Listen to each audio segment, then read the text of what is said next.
प्रस्तुत पुनरीक्षण याचिका के उचित निराकरण हेतु अपेक्षित सारवान तथ्य संक्षेप में इस आशय के हैं कि प्रत्यर्थी परिवादीगण द्वारा उक्त दिनांक को पुनरीक्षण करता अभियुक्त के विरुद्ध धारा 138 पर क्रम लिखित अधिनियम के अंतर्गत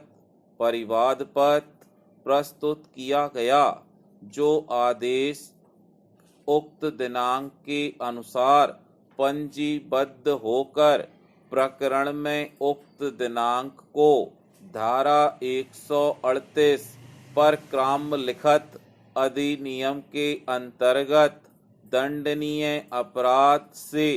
कारित किए जाने के संबंध में अपराध की विशिष्टियां विरचित कर अभियुक्त को पढ़कर सुनाए व समझाए जाने पर अभियुक्त द्वारा आरोपित अपराध कारित किए जाने से इनकार किए जाने पर उसका अभिवाक लेखबद्ध कर परिवादी साक्षी क्रमांक 1 के रूप में परीक्षित कर आदेश उक्त दिनांक के अनुसार परिवादी द्वारा साक्ष्य समाप्त घोषित की गई, जिसके उपरांत उक्त दिनांक को धारा 313 दंड प्रक्रिया संहिता के अंतर्गत अभियुक्त की परीक्षा लेखबद्ध की जाकर प्रकरण बचाव साक्ष्य हेतु नियत किया गया। पूर्णविराम आदेश दिनांक के अनुसार अभियुक्त के बचाव साक्ष्य का अवसर समाप्त किया जाकर प्रकरण अंतिम तर्क हेतु नियत किया गया, जिस पर आगामी दिनांक को अभियुक्त की ओर से एक आवेदन प्रस्तुत कर बचाव साक्ष्य हेतु अतिरिक्त समय प्रदान किए जाने की प्रार्थना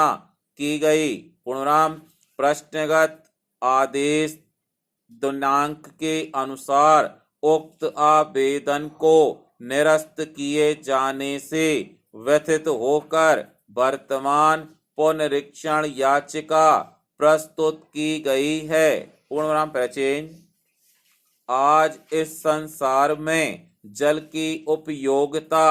प्रबंधन तथा अन्य जुड़े मुद्दों पर खुली चर्चा के लिए अंतर्राष्ट्रीय मंच बहुत उपयोगी सिद्ध हुआ है, जिसमें देश विदेश से आए विशेषज्ञों ने जल संसाधन के प्रबंधन और उसके क्रियान्वयन पर महत्वपूर्ण सुझाव भी दिए हैं। पूर्णविराम समन्वित जल संसाधन प्रबंधन के लिए 3 आधारभूत स्तंभों को विशेषज्ञों ने भी जरूरी माना है, और वे हैं सामाजिक सहयोग, आर्थिक कुशलता और पर्यावरणीय एकरूपता। पूर्णविराम इन उद्देश्यों की प्राप्ति के लिए जरूरी है कि नदियों के जल के अनुरूप कार्य योजना बनाकर प्रबंधन किया जाए तथा बांधों की नियमित निगरानी और मूल्यांकन किया जाए। पूर्णविराम पहचेन